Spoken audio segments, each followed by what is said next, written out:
योग क्या है और अष्टांग योग क्या है, इसको जानेंगे। पतंजलि, महर्षि पतंजलि द्वारा जो अष्टांग योग का वर्णन किया गया है उसके बारे में जानेंगे, जो शारीरिक, मानसिक और स्वास्थ्य को आध्यात्मिक जागृति प्रदान करता है।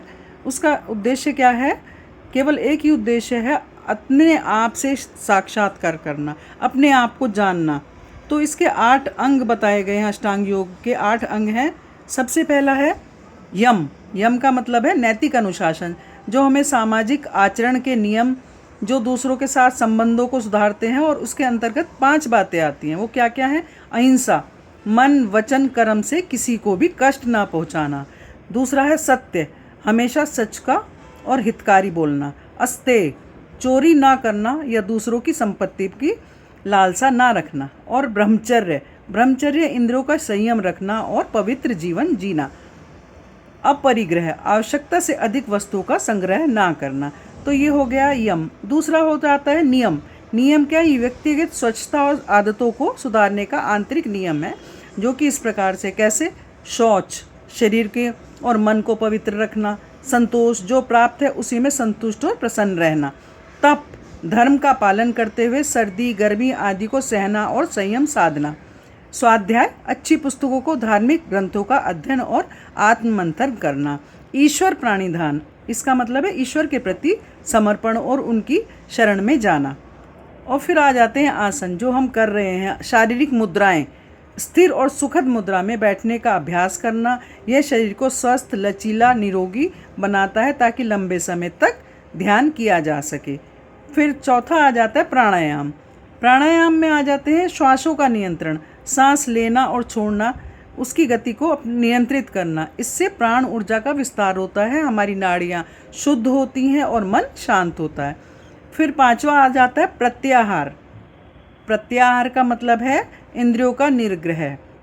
बाहरी विषय जैसे आवाज़, रूप, स्वाद आदि से आपकी इंद्रियां हटकर रहें, मन से अधीन ना रहें। ये मानसिक शांति की ओर ले जाता है हमें।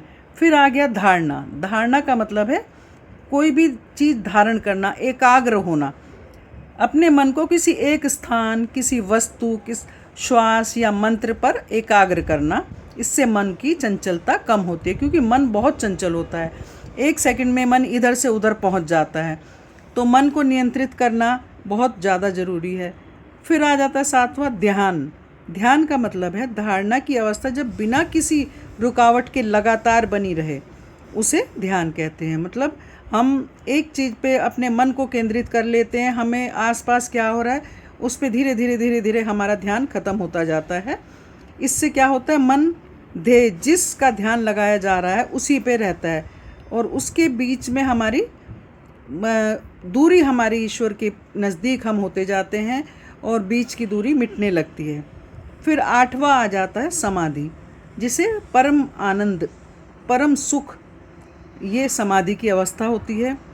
ये अष्टांग योग की अंतिम अवस्था है। इसमें ध्याता, मतलब जो ध्यान लगा रहा है, और ध्येय, जिसका ध्यान किया जा रहा है, वो एक हो जाते हैं।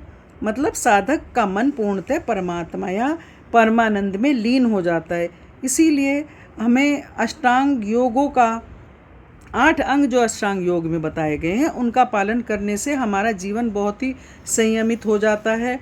और विशेष तरह के जो हम आसन और प्राणायाम जब हम करते हैं, उसे हम जब करते हैं तो उससे हमारी मन की चंचलता, शरीर की निर्बलता दूर होती है, लचीलापन बना रहता है, और हम शरीर के एक एक पार्ट को मूवेबल बना सकते हैं। इसमें हमारी जो मसल्स हैं वो मजबूत रहती हैं।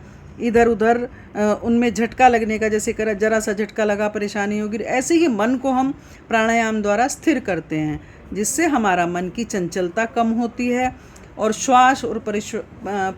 श्वास प्रश्वास हमारा अच्छे से किसी भी वातावरण को झेलने के लिए अच्छा रहता है। हमारे फेफड़े मजबूत होते हैं, हमारा मन एकाग्र होता है। तो सभी लोगों को ये 8 अंग जो बताए गए हैं, उसके योग के 8 अंग, योग जो बना है उसका अर्थ ही ये है, योगः चित्त वृत्ति निरोधः। मतलब चित्त की वृत्तियाँ, चित्त, जहाँ चित्त बोलते हैं मन, उसकी वृत्तियों को, मतलब मन की चंचलता को दूर करना ही योग है। योग का अर्थ होता है मिलना, किसी से मिलना, तो हम परमात्मा से मिलन करते हैं योग के द्वारा। योग जब हम करते हैं या प्राणायाम करते हैं तो हमारा मन एक जगह एकाग्र होना ज़रूरी है, तभी सफलता से हम आसन और प्राणायाम को सुखपूर्वक कर पाएंगे और हमारा मन इधर उधर की परेशानियों से दूर रहेगा।